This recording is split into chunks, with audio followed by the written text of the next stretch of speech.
Hi hello welcome to the channel. ನಾನಿವತ್ತು ಯಾವುದೇ artificial ಕಲರನ್ನು ಬಳಸದೆ ಮನೆಯಲ್ಲೇ ಕಬಾಬ್ ಪೌಡ್ರನ್ನು ರೆಡಿ ಮಾಡಿಕೊಂಡು ಕಬಾಬ್ ಹೇಗೆ ಮಾಡ್ಬೋದು ಅಂತೇಳಿ ತೋರಿಸ್ಕೊಡ್ತಾ ಇದ್ದೀನಿ. ನಾನು ಆಲೂಗಡ್ಡೆಯನ್ನು ಯೂಸ್ ಮಾಡಿಕೊಂಡು ಕಬಾಬ್ ಮಾಡ್ತಾ ಇದ್ದೀನಿ. ಆಲೂಗಡ್ಡೆ ಬದಲಾಗಿ ಪನ್ನೀರ್, ಹೂಕೋಸು ಅಥವಾ ಮಶ್ರೂಮಲ್ಲಿ ಕೂಡ ಕಬಾಬ್ ಮಾಡ್ಕೊಳ್ಬೋದು. ಮೊದಲಿಗೆ ಆಲೂಗಡ್ಡೆಯನ್ನು ಈ ಥರ ಮೀಡಿಯಂ ಪೀಸಾಗಿ ಕಟ್ ಮಾಡಿ ಇಟ್ಕೊಳ್ಬೇಕು.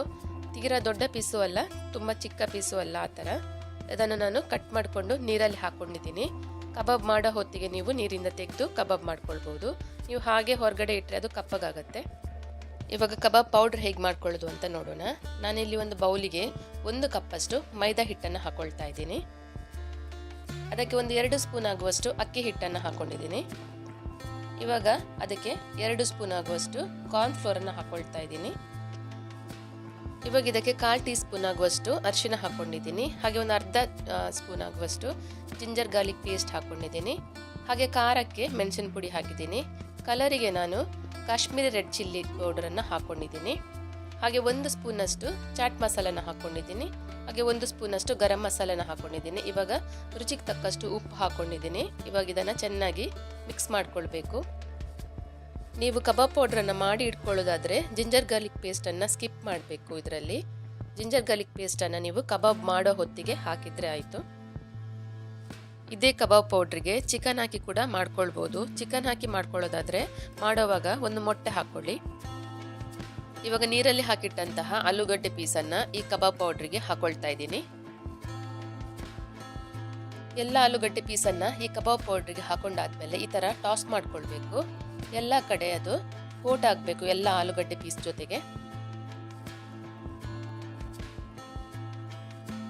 ಇವಾಗ ಇದಕ್ಕೆ ಸ್ವಲ್ಪ ಸ್ವಲ್ಪನೇ ಈ ಥರ ನೀರು ಹಾಕ್ಕೊಂಡು ಇದನ್ನು ಮಿಕ್ಸ್ ಮಾಡ್ಕೊತಾ ಬರಬೇಕು. ಒಂದೇ ಸಲ ನೀರು ಹಾಕೋಬಾರ್ದು.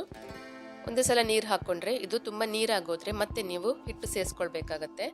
ಇದು ದಪ್ಪ ಕೋಟಿಂಗ್ ಥರ ಬರಬೇಕು ಆಲೂಗಡ್ಡೆ ಮೇಲೆ. ಈ ಥರ ನೋಡಿ ಇಷ್ಟು ಆಗಬೇಕು. ಇವಾಗ ಕೊನೆಗೆ ಇದಕ್ಕೆ ನಾನು ಸ್ವಲ್ಪ ಕಸೂರಿ ಮೇಥಿ ಹಾಕೊಳ್ತಾ ಇದ್ದೀನಿ. ಇದು ಒಳ್ಳೆ ಫ್ಲೇವರ್ ಕೊಡುತ್ತೆ ಈ ಕಬಾಬ್ಗೆ. ಈ ಕಬಾಬ್ ಮಸಾಲ ನೀವು ಅಂಗಡಿಯಲ್ಲಿ ತರುವಂತಹ ಕಬಾಬ್ ಮಸಾಲಗಿಂತ ಕೂಡ ಚೆನ್ನಾಗಿರುತ್ತೆ. ಇದನ್ನು ಮ್ಯಾರಿನೇಟ್ ಮಾಡಿ ಇಡಬೇಕು ಅಂತೇನಿಲ್ಲ, ಹಾಗೆ ಇನ್ಸ್ಟೆಂಟಾಗಿ ಮಾಡ್ಕೊಳ್ಬೋದು.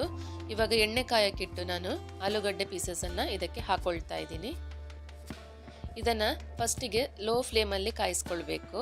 ನಂತರ ಮಿಡ್ಲಲ್ಲಿ ಇದನ್ನು ಹೈ ಫ್ಲೇಮಿಗೆ ಮಾಡ್ಕೊಳ್ಬೇಕು. ಕೊನೆಗೆ ಇದನ್ನು ಮತ್ತೆ ಲೋ ಫ್ಲೇಮಲ್ಲಿ ಇಟ್ಕೊಂಡು ಸ್ವಲ್ಪ ಹೊತ್ತು ಕಾಯಿಸ್ಕೊಳ್ಬೇಕು.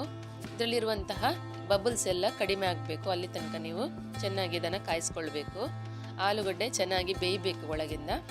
ಬಬಲ್ಸ್ ಎಲ್ಲ ಕಡಿಮೆ ಆದಮೇಲೆ ಆಲೂಗಡ್ಡೆ ಪೀಸಸ್ ಕೂಡ ಬೆಂದಿರುತ್ತೆ. ಇವಾಗ ಇದನ್ನು ತೆಗೆದು ಒಂದು ಟಿಶ್ಯೂ ಪೇಪರ್ಗೆ ಹಾಕೊಳ್ಬೇಕು.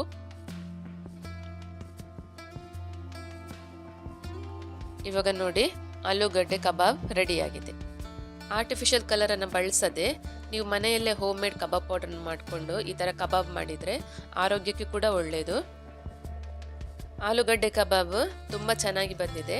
ಒಳಗಡೆ ಕೂಡ ಚೆನ್ನಾಗಿ ಬೆಂದಿದೆ, ನೋಡ್ಬೋದು ನೀವು. ಇದೇ ಥರ ಗೋಬಿಯಲ್ಲಿ ಕೂಡ ಮಾಡ್ಕೊಳ್ಬೋದು ಅಥವಾ ಪನ್ನೀರ್, ಮಶ್ರೂಮಲ್ಲಿ ಕೂಡ ಮಾಡ್ಕೊಳ್ಬೋದು. ಈ ರೆಸಿಪಿ ನಿಮ್ಗೆ ಇಷ್ಟ ಆಗಿದ್ದರೆ ಒಂದು ಲೈಕ್ ಕೊಡಿ, ಹಾಗೆ ವಿಡಿಯೋನ ಶೇರ್ ಮಾಡಿ. ಹಾಗೆ ನನ್ನ ಚಾನಲ್ಗೆ ನೀವೇನಾದರೂ ಹೊಸಬರಾಗಿದ್ದರೆ ದಯವಿಟ್ಟು ಸಬ್ಸ್ಕ್ರೈಬ್ ಮಾಡಿಕೊಂಡು ನೋಡಿ. ಮತ್ತೊಂದು ಹೊಸ ರೆಸಿಪಿಯೊಂದಿಗೆ ನಾನು ಮತ್ತೆ ಬರ್ತೀನಿ. Thank you for watching.